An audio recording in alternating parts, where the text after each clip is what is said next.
அனைவருக்கும் வணக்கம்ங்க. இன்றைக்கி நம்ம காப்பியாஸ் வில்லேஜ் கிச்சன் சேனலில் நாம் பார்க்க போகிறது இலை வடாம். இந்த இலை வடாம் நாம் எலக்ட்ரிக் ரைஸ் குக்கரில் செய்ய போகிறோம்.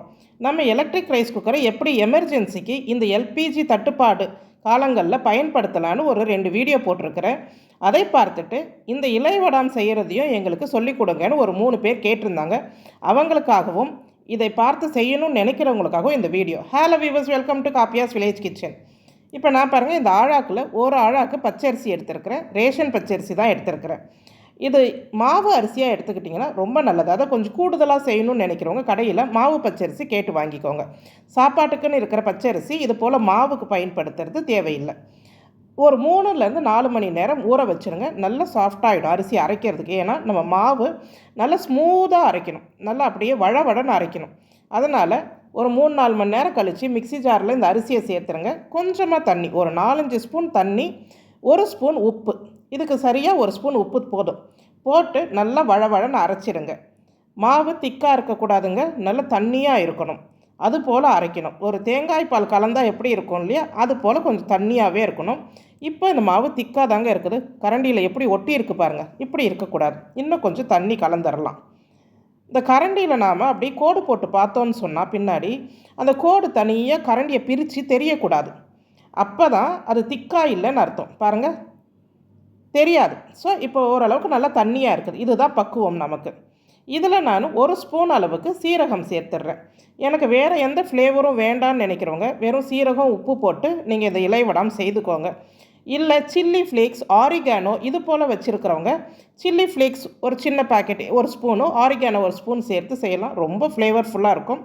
இல்லை எனக்கு காரசாரமாக வேணும் அப்படின்னு நினைக்கிறவங்க இப்போ நான் செய்கிற போல் ஒரு 3 வரமிளகாய், ஒரு துண்டு இஞ்சி, கொஞ்சம் கருவேப்பில்லை இதை சேர்த்து கொரன்னு அரைச்சி எடுத்துகிட்டு வாங்க. வரமிளகாய் வேண்டான்னு நினைக்கிறவங்க பச்சை மிளகாய் சேர்த்து அரைச்சிக்கலாம். ஆனால் கொரப்பாக தான் அரைக்கணும். இது போல் கொரப்பாக அரைச்சி எடுத்துகிட்டு வந்து இந்த மாவில் நாம் கலந்துடலாம். இதில் ஃப்ளேவர் நம்ம விருப்பம் போல் தாங்க. நமக்கு எந்த மாதிரி டேஸ்ட் வேணுமோ அது போல் கலந்துக்கலாம். கொத்தமல்லி வேணும்னா, புதினா வேணும்னா கூட பொடிசாக நறுக்கி அதில் நீங்கள் கலந்துக்கலாம். இப்போ இது நாம் எலக்ட்ரிக் ரைஸ் குக்கரில் செய்ய போகிறோன்னு சொன்னோம். எலக்ட்ரிக் ரைஸ் குக்கருக்குள்ளே வைக்கிற பேனில் நான் ஒரு 2 லிட்டர் தண்ணீர் சேர்த்துருக்கேன். ஒரு 1.5 லிட்டர் தண்ணீர் கூட போதும் இதுக்கு நம்ம செய்கிறதுக்கு. ஆனால் தண்ணீர் கொஞ்சம் கூடுதலாக தாங்க வைக்கணும், அப்போ தான் ஆவி நல்லா வரும். இப்போ இது மேலே வேடு கட்ட போகிறேன். ஸ்டீமர் வச்சுருக்கிறவங்க, இதுலையே ஸ்டீமிங் பிளேட் வச்சுருக்கிறவங்க தாராளமாக ஸ்டீமிங் பிளேட் மேலே ஒரு துணி போட்டுக்கோங்க. அப்படி இல்லாதவங்க இந்த பேன் மட்டும்தான் இருக்குதுன்னா இது போல் வேடு கட்டலாம். ஆனால் நான் நம்மளுடைய நிறைய வீடியோஸில் இந்த வேடு கட்டி இடியாப்பம் வைக்கிறது சொல்லி கொடுத்துருப்பேன். நல்லா ஸ்டிஃபாக நிற்கும் இது போல் கட்டணும். ஆனால் நம்ம இது போல் கட்டிட்டு இந்த பேனை எலக்ட்ரிக் ரைஸ் குக்கருக்குள்ளே வச்சோன்னா அந்த பேன் போய் உட்காராது. அப்போ அது உட்காரலைன்னா என்னாகும், குக்கிங் மோடு கொண்டு வர முடியாது. பட்டன் அது நல்லா சீட் ஆனால் தான் குக்கிங் மோடு வரும். அதனால் நான் என்ன பண்ணுறேன், ஒரு ஸ்கொயராக ஒரு துணியை கட் பண்ணிவிட்டு நனைச்சி நல்லா புழிஞ்சிருங்க. அதுக்கப்புறமா நம்ம அந்த பேன் மேலே போட்டுட்டு ஒரு நூல் வச்சு, நல்லா திக்கான ஒரு நூல் வச்சு இப்படி கட்டிடுங்க. அந்த துணி நல்லா ஃபிக்ஸ் ஆகிற மாதிரி ஒரு 2 சுற்றி நல்லா கட்டிடுங்க. அப்போ அந்த துணி வந்து நழுவாது. இது போல் நல்லா ஸ்டிஃபாகவும் நிற்கும். நான் எக்ஸ்ட்ரா இருக்கிற துணியையும் கட் பண்ணிடுறேன். அப்போ ஓரளவுக்கு நமக்கு நல்லா அந்த பேனோடைய வாய் கரெக்டாக மூடி இருக்குது. இப்போ நம்ம அந்த பேனை எடுத்துகிட்டு எலக்ட்ரிக் ரைஸ் குக்கரில் வைக்கும் போது கரெக்டாக சீட் ஆகும். நம்ம அந்த குக்கிங் மோடுக்கு பட்டனை கீழே இறக்கி விடும் போதும் கரெக்டாக குக்கிங் மோடுக்கு வந்துடும். அப்போ இதுதான் ஒரு சின்ன டிப்ஸு. இது போல் நீங்கள் பயன்படுத்தலாம். அதாவது வெறும் பேன் மட்டும் என்கிட்ட இருக்குது, இது போல் மாடல் தான் அப்படின்றவங்க இது போல் பயன்படுத்திக்கோங்க. இதை மூடி போட்டு ஒரு 10 நிமிஷம் விடுங்க. தண்ணி நல்லா கொதித்து அந்த துணி மேலே ஆவி வரணும். இந்த ஆவியில் நீங்கள் இடியாப்பம், கொழுக்கட்டை, நீர் உருண்டை, புட்டு இது போல் ஆவியில் அவிக்கக்கூடிய எதையும் அவிக்கலாங்க. இதுலேயே நாம் இந்த துணி மேலேயே நான் வந்து இப்போது இலை வடாம் செய்து காட்டுறேன். கொஞ்சமாக மாவு எடுத்து அப்படி நைஸாக அப்படி கொஞ்சம் தேய்ச்சி விடுங்க.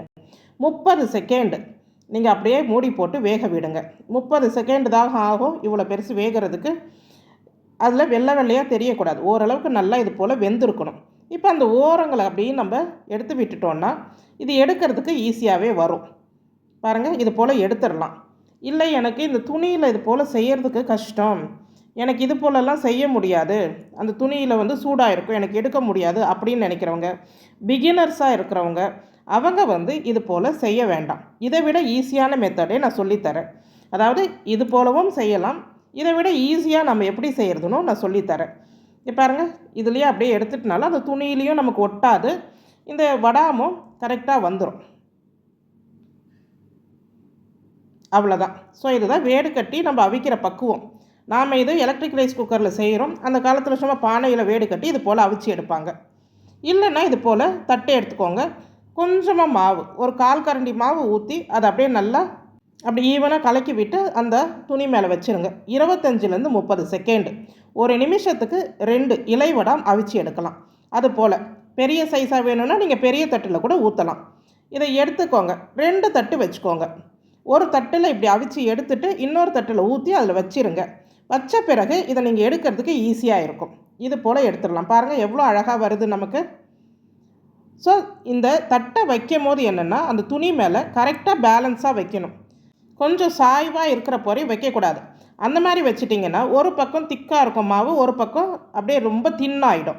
அது போல் வைக்கக்கூடாது. கரெக்டாக அது போல் பேலன்ஸ் பண்ணிக்கோங்க. நான் கொஞ்சம் அடுத்து பெரிய சைஸாக ஒரு பெரிய தட்டில் ஊற்றி வைக்கிறேன்.